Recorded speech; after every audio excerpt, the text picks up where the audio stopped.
Shalom, selamat hari Minggu bagi kita semua.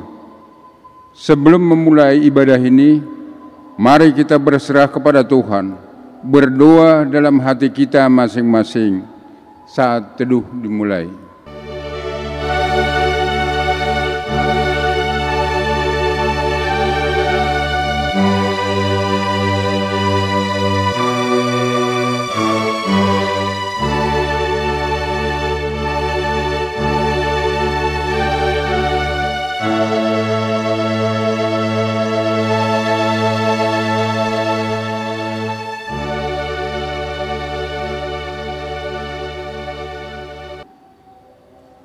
Kita bernyanyi bersama Kidung Jemaat nomor 5, ayat pertama tambah yang ketiga.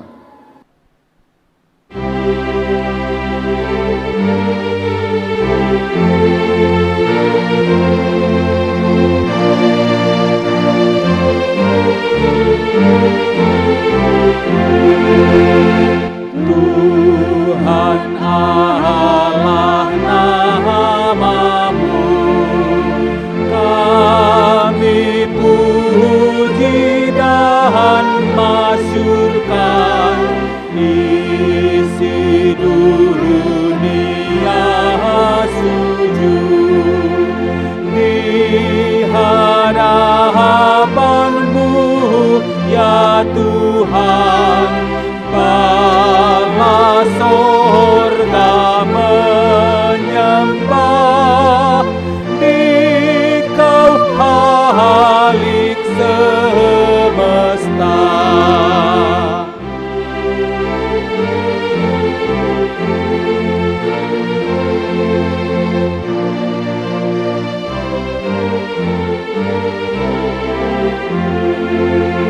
Bapa agung dan kudus, Maha murah dan rahmani, Putra Tunggal penebus,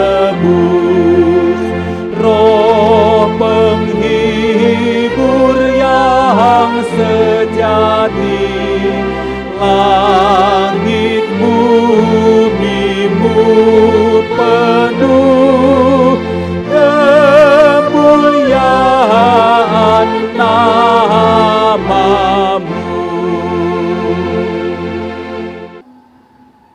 Di dalam nama Allah Bapa dan nama anaknya Tuhan Yesus Kristus dan Roh Kudus yang menciptakan langit dan bumi.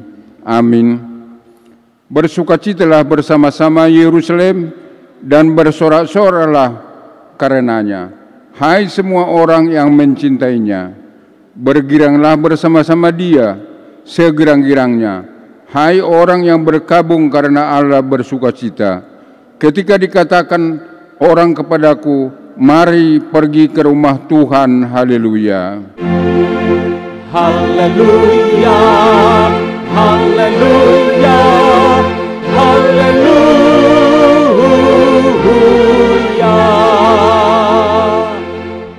Kita berdoa. Ya Yesus Tuhan kami, Engkaulah hidup dan perdamaian kami dengan Allah. Kami memuji nama-Mu dan mengucapkan terima kasih atas karya penyelamatan Tuhan kepada kami. Sertailah kami dengan kasih-Mu, agar kami selalu mengingat Engkau yang telah menderita dan mati untuk kami, dan agar kami menyesal dosa kami. Kuatkanlah hati kami dan jiwa kami untuk percaya dan hidup di dalam kasih setia, serta tahu memuji dan berterima kasih kepada-Mu, dan agar kami setia mengikuti Engkau sampai mati. Ya Yesus, Padamu sajalah pujian di tengah jemaat-Mu yang telah Engkau tebus dengan darah-Nya yang kudus, sekarang sampai selama-lamanya. Amin. Bernyanyi dari Kidung Jemaat nomor 407, ayat 4, Tuhan Kau Gembala kami.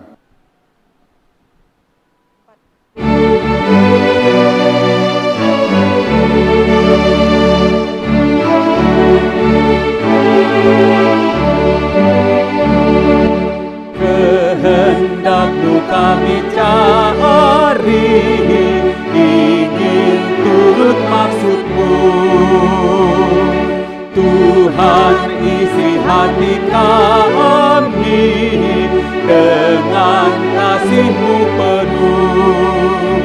Tuhan Yesus, Juru Selamat, tak terhingga kasih-Mu. Tuhan Yesus, Juru Selamat, tak terhingga kasih-Mu. Dengarlah hukum Tuhan pada minggu ini yang tertulis dalam kitab Filipi 4 ayat yang keempat. Bersukacitalah senantiasa dalam Tuhan. Sekali lagi katakan, bersukacitalah. Marilah kita bersama-sama berdoa memohon kepada kekuatan dari Tuhan. Ya Tuhan Allah, kuatkanlah kami untuk melakukan yang sesuai dengan hukum-Mu. Amin. Bernyanyi dari Kidung Jemaat nomor 364 ayat 1, berserah kepada Yesus.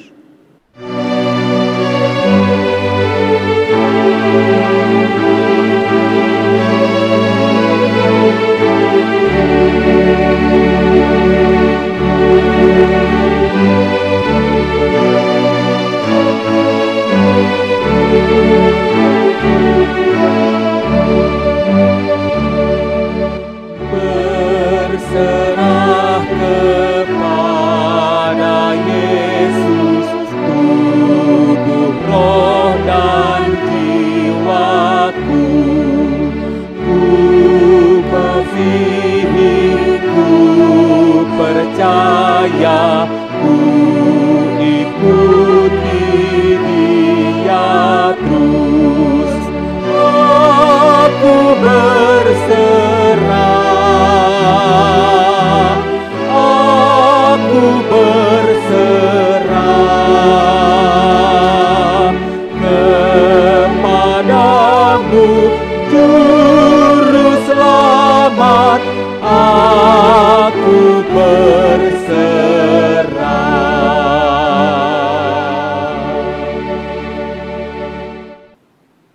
Marilah kita merendahkan diri untuk mengaku dosa kita. Ya Tuhan Allah yang Maha Kuasa dan Maha Benar, pengasih dan penyayang, bermurah hatilah Engkau ya Tuhan terhadap kami.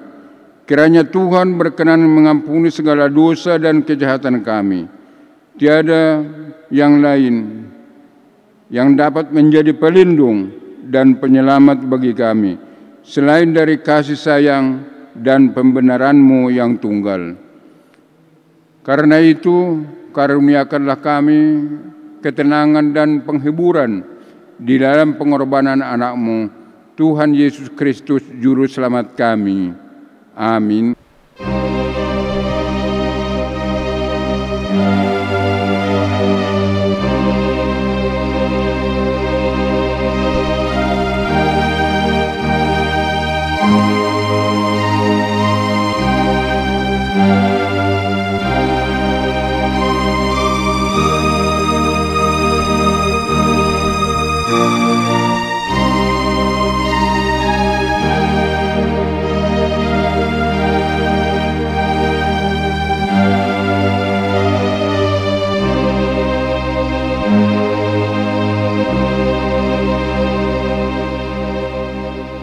Janji Tuhan akan pengampunan dosa kita.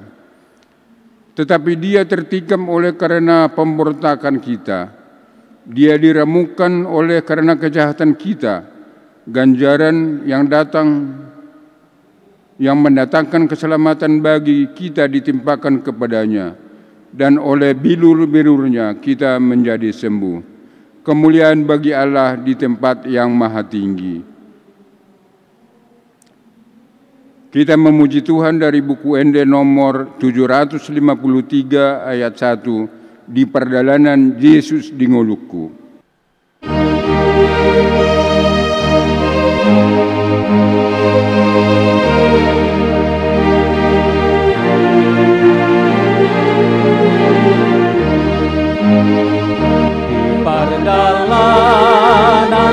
Yesus di joloku, tolong di tangan mi manunggu au.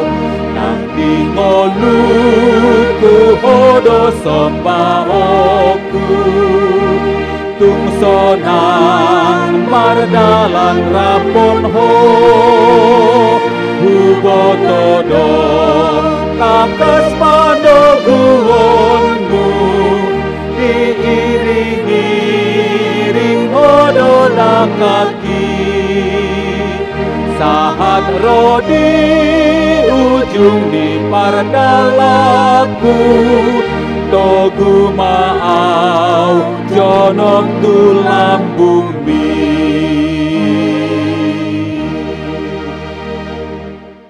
Firman Tuhan yang menjadi epistel pada minggu ini tertulis dalam kitab Bilangan 21 ayat yang keempat sampai dengan ayat yang ke-9. Setelah mereka berangkat dari Gunung Hor, berjalan ke arah laut Tiberia untuk mengelilingi tanah Edom, maka bangsa itu tidak dapat lagi menahan hati di tengah jalan. Lalu mereka berkata-kata melawan Allah dan Musa, "Mengapa kau memimpin kami keluar dari Mesir, supaya kami mati di padang gurun ini? Sebab di sini tidak ada roti dan tidak ada air, dan akan makanan hambar kami telah muak." Lalu Tuhan menyuruh ular-ular tedung ke antara bangsa itu yang memangut mereka, sehingga banyak dari orang Israel yang mati. Kemudian datanglah bangsa itu mendapatkan Musa dan berkata, "Kami telah berdosa, sebab kami berkata-kata melawan Tuhan dan engkau. Berdoalah kepada Tuhan, supaya dijauhkannya ular-ular ini daripada kami." Lalu Musa berdoa untuk bangsa itu. Maka berfirmanlah Tuhan kepada Musa, "Buatlah ular tedung itu, taruhlah itu pada sejumlah tiang, maka setiap orang yang terpakut jika tidak melihatnya akan tetap hidup." Lalu Musa membuat ular tembaga dan menaruhkannya pada sebuah tiang. Maka jika seorang dipagut ular dan ia memandang kepada ular tembaga itu, tetaplah hidup. Demikian firman Tuhan. Berbahagialah orang yang mendengar firman Tuhan serta memeliharanya. Amin. Kita bernyanyi dari Kidung Jemaat nomor 353 ayat 1.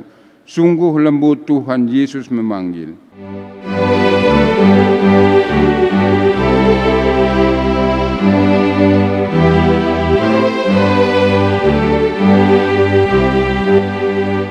Sungguh lembut Tuhan Yesus memanggil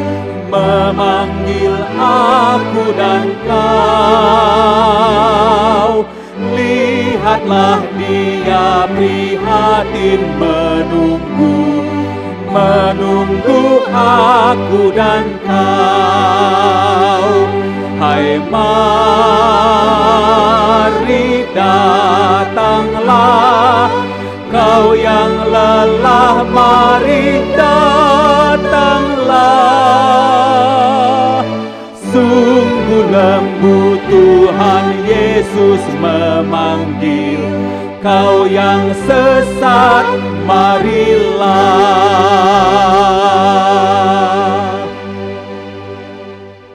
Marilah kita bersama-sama mengaku iman kepercayaan kita. Sebagaimana teman-teman seiman di seluruh dunia, kita bersama-sama mengucapkannya. Aku percaya kepada Allah, Bapa yang Maha Kuasa, Khalik langit dan bumi. Aku percaya kepada Yesus, Anaknya yang tunggal Tuhan kita, yang dikandung daripada Roh Kudus, lahir dari anak darah Maria, yang menderita sengsara di bawah pemerintahan Pontius Pilatus, disalibkan, mati dan dikuburkan, yang turun ke dalam kerajaan maut. Pada hari yang ketiga, bangkit pula dari antara orang mati, naik ke sorga, duduk di sebelah kanan Allah, Bapa yang Maha Kuasa. dari sana akan datang kelak untuk menghakimi orang yang hidup dan yang mati. Aku percaya kepada Roh Kudus dan adanya satu gereja yang kudus, persekutuan orang kudus, pengampunan dosa, kebangkitan daging, dan hidup yang kekal. Amin.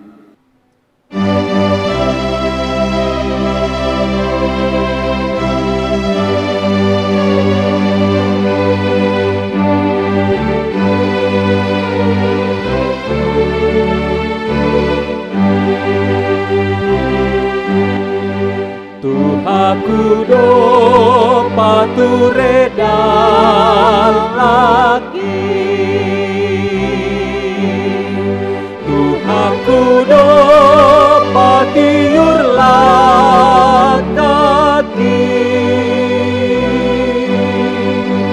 siana sarohati upasahat moluki, Tuhanku do patiur kaki.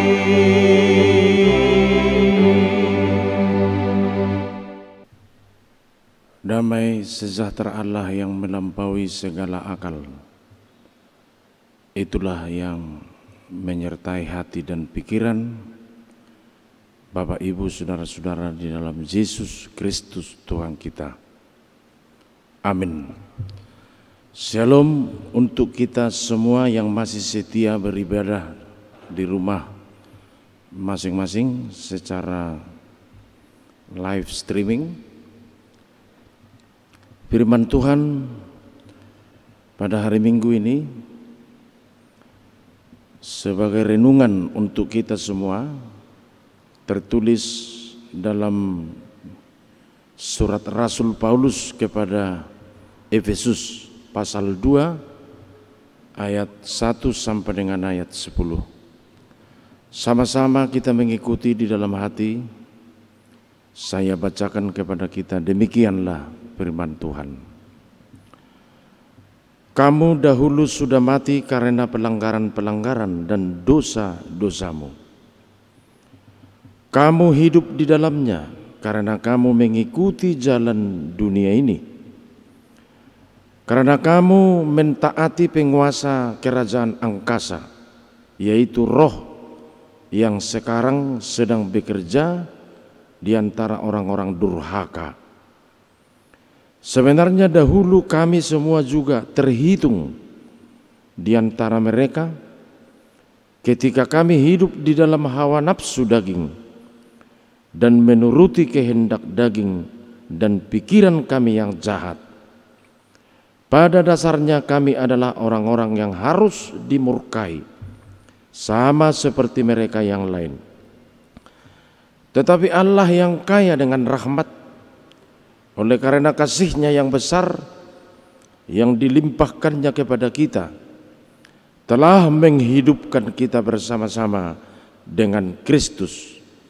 Sekalipun kita telah mati oleh kesalahan-kesalahan kita, oleh kasih karunia kamu diselamatkan.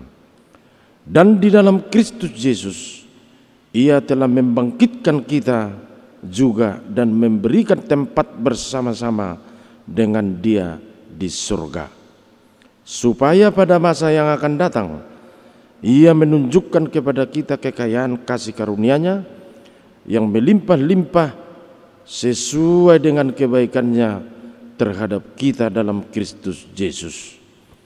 Sebab karena kasih karunia kamu diselamatkan oleh iman, itu bukan hasil usahamu, tetapi pemberian Allah.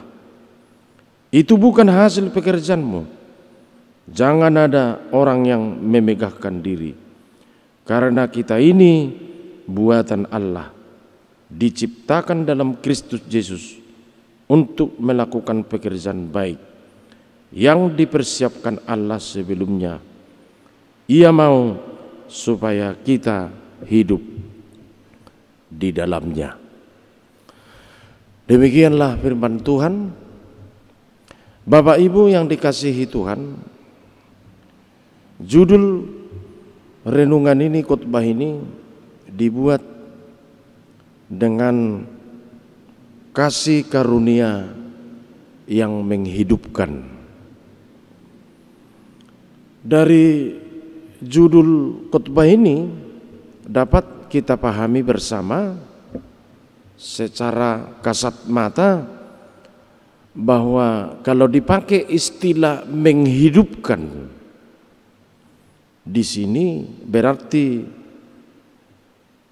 ada pikiran yang aturan sudah mati, dihidupkan lagi. Berarti yang sudah mati kian, bahwa tidak ada kian lagi sejarah hidup kemanusiaan kita orang Kristen berdasarkan apa yang kita lakukan dalam hidup ini. Dihidupkan berarti yang aturan tidak ada menjadi ada. Karena sudah aturan mati menjadi hidup. Sudah aturan dimurkai atau dihukum, tetapi dikasihi. Aturan kita tidak tahu apa-apa menjadi tahu, bahkan paham tentang kebajikan dan berbagai bentuk kebaikan yang aturannya kita tidak tahu apa artinya yang baik, tetapi karena kita sudah dihidupkan kembali oleh kasih karunia itu, maka kita bahkan melakukan kebajikan. Beberapa kali teks khotbah ini berbicara tentang peristiwa dahulu, masa-masa silam manusia itu. Tidak mungkin sejarah hidup kita dahulu atau masa silam kita semuanya dapat menjadi puji-pujian bagi Tuhan.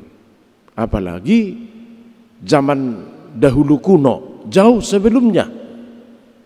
Kata Rasul Paulus kepada orang-orang Yahudi di sini, peristiwa dahulu, status dahulu, kemanusiaan dahulu, atau bentuk kehidupan dahulu, semuanya mengarah kepada sesuatu yang fatal. Bapak Ibu yang dikasihi Tuhan, oleh karena kasih karunia, sekarang kita bagaimana? Ini yang dapat kita rasakan sampai sekarang. Makanya kita bisa katakan hidup secara normal, hidup secara baik, atau hidup dengan sehat dan lain-lain. Bisa kita beribadah, bisa kita sehat, bisa makan, bisa bekerja, bisa mengasihi, bisa bersosialisasi, bisa menikmati kesenangan, bisa tertawa dan sebagainya. Itu semua bukan karena kompetensi diri kita masing-masing, seperti kata Rasul Paulus dalam khotbah ini, karena dahulu kamu sudah hancur, tapi hanya oleh karena karunia Tuhan yang menghidupkan kita semua. Kalau dari segi pikiran dan tindakan kita, tidak akan bisa kita hidup seperti sekarang ini, Bapak Ibu yang dikasihi Tuhan. Tidak akan bisa kita menikmati berkat-berkat Tuhan. Walaupun di masa pandemi COVID-19 ini, kalau kita sadari, kalau berdasarkan diri sendiri, pikiran kita sendiri, tindakan kita sendiri, nah bisa mematikan dan tidak menghidupkan. Itu sebabnya dari hati yang terdalam kita hidupilah apa yang dikatakan Rasul Paulus dalam Roma 5 itu sendiri. Allah menunjukkan kasih-Nya kepada kita ketika kita masih berdosa. Ketika kita masih berdosa, Allah sudah menunjukkan kasih-Nya. Berarti dikasihi walaupun dalam status masih berdosa. Hanya Allah yang dapat melakukan hal seperti itu. Inilah namanya kasih karunia Allah di dalam Yesus Kristus. Dan kasih karunia Allah ini tidak bisa kita ukur, kita indikasikan seperti kasih yang lazim berjalan di antara kita sesama manusia. Ini namanya kasih tak terhingga. Biasanya kasih itu dapat direalisasikan ketika ada sesuatu perubahan. Jadi beda perasaan orang yang mengasihi ketika belum ada perubahan dan ketika sudah terjadi perubahan. Ini tidak ditunggu-tunggu perubahan atau tidak ditunggu-tunggu pertobatan, walaupun sangat penting itu perubahan atau pertobatan. Karena kasih karunia itu menghidupkan. Inilah yang disebut dalam khotbah ini dalam ayat 7. Ada kekayaan kasih karunia yang melimpah-limpah di dalam Yesus Kristus. Jadi bukan hanya urusan kepentingan hidup ini konsep kasih karunia Allah itu, tetapi pada urusan kehidupan kekal juga sampai masa depan. Hal ini dimulai Rasul Paulus dalam khotbah ini untuk keselamatan. Untuk keselamatan. Ditekankan lagi, apapun yang kamu usahakan dalam hidupmu itu tidak bisa menyelamatkan kamu. Apapun yang kamu kerjakan, apapun kompetensi diri kita sendiri, entah berbentuk apa itu ya, atau kompetensi yang sangat luar biasa kita rasakan, itu tidak bisa menyelamatkan. Ditekankan hanya karena imanmu yang menyelamatkan kamu. Sebab karena kasih karunia kamu diselamatkan oleh iman. Itu bukan hasil usahamu, tetapi murni adalah pemberian daripada Allah di dalam Yesus Kristus. Jadi hanya soal mempercayai saja tugas dan tanggung jawab kita. Kalau dikatakan oleh iman, berarti hanya menerima saja, hanya mempercayai saja, hanya meyakini saja, supaya kita memiliki percaya diri tentang kompetensi iman itu sendiri. Tidak ada akses yang lain. Kalau kita memakai iman, berarti kita menerima dengan baik. Kita bertuhan bukan berdasarkan jasa atau perbuatan baik, ataupun bukan soal pahala ataupun upah, tetapi hanya karena anugerah. Kalau hal ini dasar kita untuk menjalani hidup ini, tidak sulit memberi diri untuk Tuhan, tidak sulit memberi diri untuk gereja, dan tidak sulit memberi diri untuk selalu komunikatif dengan Tuhan, bersosialisasi dengan Tuhan dan sesama manusia. Itulah mahalnya kasih karunia Allah yang menghidupkan itu. Tidak ada tandingannya di dunia ini. Hanya Allah Bapa di sorga yang begitu melalui anaknya yang tunggal Yesus Kristus diserahkan nyawanya, karena begitu mahalnya kasih itu sendiri mengasihi kita. Ketika kita masih berdosa, Allah sudah menunjukkan kasihnya. Kalau kita dengarkan pernyataan seperti ini, siapapun tidak memiliki alasan lagi untuk tidak berubah dalam kehidupan ini, karena perubahan itulah hal yang abadi untuk menapaki jalan kehidupan kita masing-masing. Amin. Mari kita berdoa. Ya Allah Bapa kami di sorga, di dalam Yesus Kristus kami mendengar firman Tuhan khotbah pada minggu ini yang mengingatkan kami bahwa dahulu kami tidak tahu apa-apa, bahwa dahulu karena perbuatan-perbuatan kami sudah kena murka Tuhan, tetapi karena kasih karunia yang menghidupkan, yang mengembalikan hidup kami hingga kini atau sekarang, kami dapat menikmati berkat-berkat Tuhan.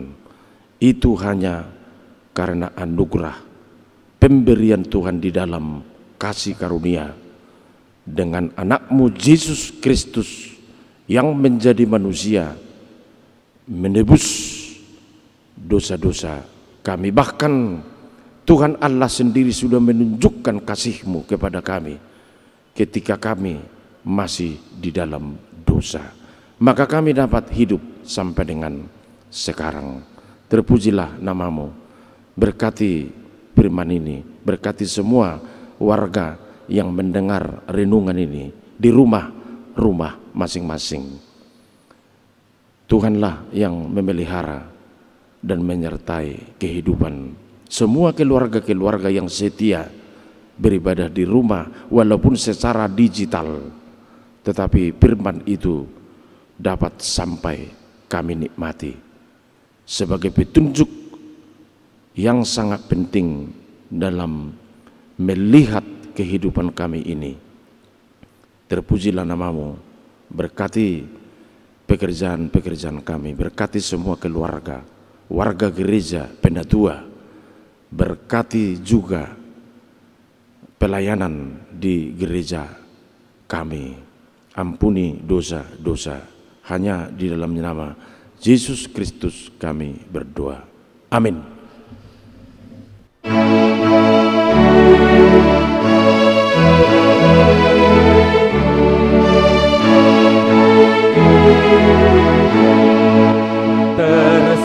Tersembunyi ujung jalan, hampir atau masih jauh, ku dibimbing tangan Tuhan ke negeri yang tak ku tahu. Bapa, ajar aku ikut, apa juga maksud-Mu, tak bersangsi atau takut, beriman tetap teguh.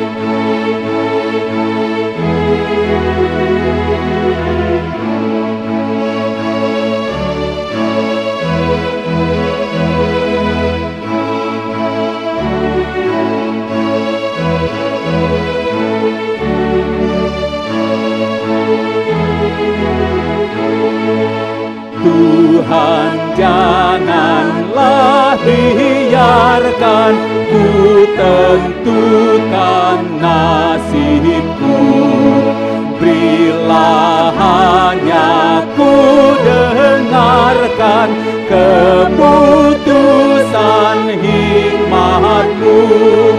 Aku ini pun selaku kanak-kanak yang bebal, Bapa jua bimbing aku ke kehidupan kekal. Kita tutup ibadah ini, kita doakan persembahan kita. Ya Allah Bapa kami di surga, kami mengaku bahwa Tuhan adalah sumber dari segala karunia yang melimpah dalam hidup kami masing-masing.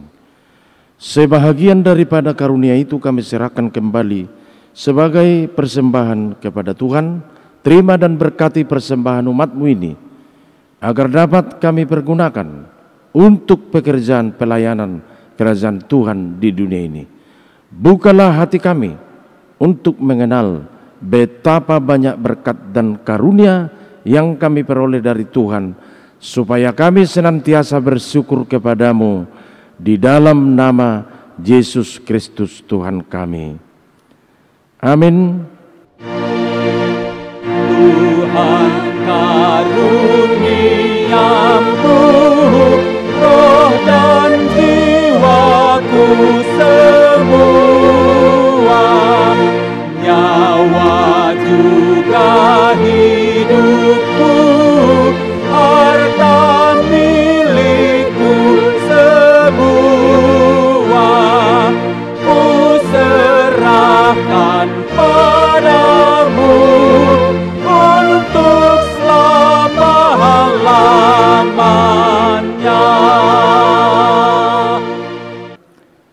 Bapa kami yang di surga, dikuduskanlah namamu. Datanglah kerajaan-Mu.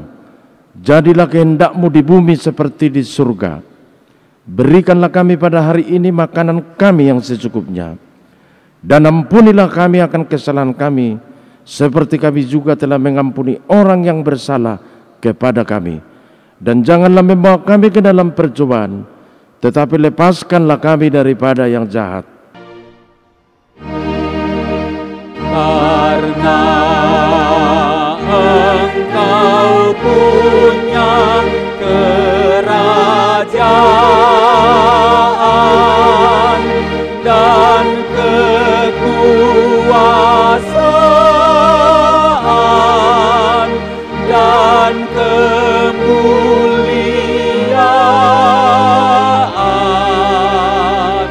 sampai selama-lamanya.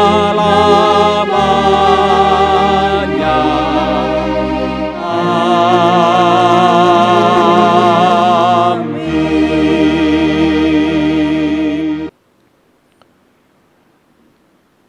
Tuhan memberkati dan melindungi kamu. Tuhan menyinari kamu dengan wajah-Nya dan memberi kamu kasih karunia.